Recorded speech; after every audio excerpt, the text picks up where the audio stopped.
안녕하세요. 서울 디테일 치과 원장 김준겸입니다. 오늘의 주제는 임플란트 가격입니다. 임플란트 수술이라는 게 큰 목돈이 들어가기 때문에 환자분들께서 아무래도 임플란트 가격이 어떻게 책정되는 건지에 대한 궁금증이 많이 계신데요. 치과에 오셔서 상담실에 앉아 너무 자세히 질문하게 되시는 것도 부담이고, 임플란트 가격에 대한 궁금증을 이 영상 하나로 해결할 수 있도록 오늘 임플란트 가격 구성에 대한 내용을 준비했습니다. 임플란트 비용은 크게 4가지 요소들로 구성되어 있다고 볼 수 있습니다. 임플란트의 원가, AS 비용, 의사의 시술료, 치과 운영 비용입니다. 우선 첫 번째로 임플란트 원가입니다. 가장 많이 사용하시는 국산 임플란트를 기준으로 말씀드리면, 임플란트는 픽스처, 어버트먼트, 크라운, 이렇게 3가지의 부분으로 구성이 됩니다. 우선 치아 뿌리에 해당하는 픽스처를 뼈에 심어준 다음 이 뿌리와 치아 머리를 연결해주는 어버트먼트를 픽스처에 체결해줍니다. 그리고 치아 역할을 하는 크라운을 씌워주면 모든 수술 과정이 마무리가 되는데, 이 3가지 재료들의 원가가 약 20만원에서 30만원 정도 됩니다. 이 임플란트 재료들은 치과에서 만들어지는 것이 아니고 환자분의 구강을 본떠서 기공소로 보내게 되면 기공소에서 보철물이 만들어집니다. 이 기공소에 지불하는 비용이 기공료인데요. 기공료 역시 임플란트 원가를 계산하는데 포함이 됩니다. 기공소도 치과처럼 정말 다양한 기공소가 있고, 기공소에 따라 그 실력도 천차만별입니다. 기공료가 저렴한 곳도 있고 비싼 곳도 있어요. 보철물의 제작에 조금이라도 오차가 발생하게 되면 이게 치료 결과를 좌우하기 때문에 치료의 예후가 좋기 위해서는 치과에서 매우 실력 있는 기공소를 선택해야 하고요. 제가 치과 의사로 일한 지 벌써 10년 차인데요. 다양한 기공소들과 일해본 결과 좀 더 세밀하고 우수하게 제작해내는 기공소를 찾게 되었고, 저희 병원의 보철물은 해당 기공소에서만 제작이 되고 있습니다. 기공소의 퀄리티가 좋은 대신에 평균보다는 조금 높은 기공료를 저희가 지불하고 있는데요. 그 비용을 저희 병원에서는 환자분들에게 전가하지 않고 병원의 수익에서 차감하여 비용을 책정하고 있습니다. 그 이유는 처음에 원가를 조금 더 들여서 제작하더라도 차후에 환자분이 AS로 찾아오실 일을 현저히 줄이기 위한 저희 병원만의 철학이 담겨 있다고 볼 수 있죠. 두 번째로 AS 비용입니다. 저희 병원 같은 경우 디테일한 진료가 모토인 만큼 임플란트 AS 환자분들이 생각보다 많이 계시진 않습니다. 저희 병원도 당연히 철저하게 AS 관리를 해드리고 있고요.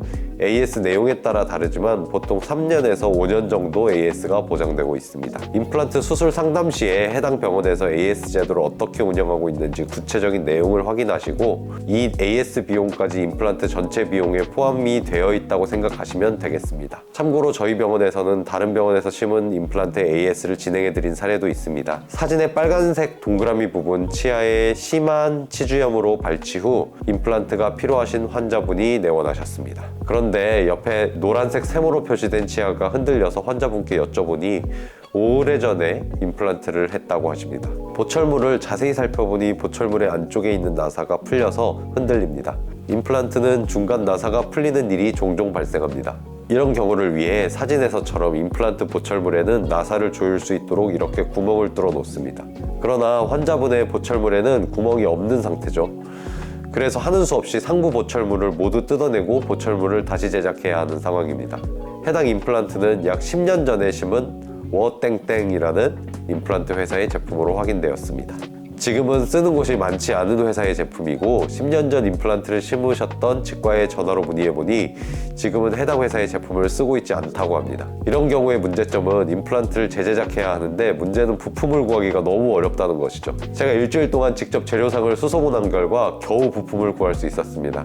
별거 아닌 것 같지만 해당 환자분은 부품이 없으면 임플란트를 새로 심으셔야 하는 상황이었습니다. 많이 쓰이지 않는 회사의 제품이었기 때문에 꽤 비싸게 주고 구입을 하였습니다. 그래서 해당 환자분은 타원에서 진행하셨던 임플란트였어도 성공적으로 AS를 해드리고 보철물을 올려드렸습니다.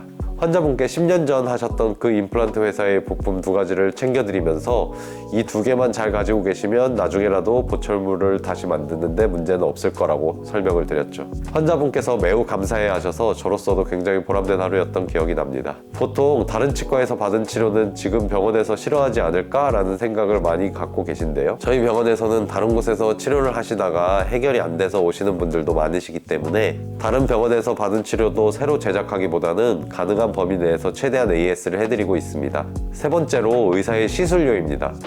임플란트는 단순히 생각해서 그냥 잇몸에 구멍 뚫고 나사 심으면 끝 아니냐 하고 생각하실 수 있는데 절대 그렇지 않습니다. 임플란트 수술을 하는 사람의 숫자만큼이나 임플란트 케이스는 각기 다양하다고 할 수 있는데요. 사람마다 구강 내 환경이 너무나도 다릅니다. 어떤 분은 뼈가 콘크리트처럼 아주 단단한 분이 있는가 하면 어떤 분은 닭뼈처럼 뼈에 듬성듬성 구멍이 나 있는 것 마냥 약한 분도 계세요. 이뿐만 아니라 구강 내의 다양한 물리적 조건들이 임플란트의 초기 고정력과 수명에 영향을 미치기 때문에 임플란트 수술 경험이 다양한 의사에게 가서 수술을 받는 것이 중요합니다. 요즘은 임플란트 가격이 지역마다 거의 평준화가 되어 있어서 특별히 특정 의사에게 더 높은 시술료를 지불하고 수술을 받는 일은 거의 없다고 볼 수 있는데요. 이왕 같은 비용이라면 좀 더 숙련된 의사를 찾아가서 수술을 받는 게 좋겠죠. 네 번째로 치과 운영비입니다. 치과 운영비에는 여러 가지 항목이 포함될 수 있는데요. 병원 월세나 직원들의 인건비 그리고 마케팅 비용 등이 포함된다고 보시면 되겠습니다. 때로는 월세와 마케팅 비용이 훨씬 많이 들어가 있는 강남에 있는 병원이 임플란트 비용도 더 싸다고 광고하는 것을 볼 수 있는데요. 저의 개인적인 의견으로는 단기적인 박리담회의 전략으로 차후 AS는 전혀 고려되지 않은 비용 책정이라고 생각됩니다.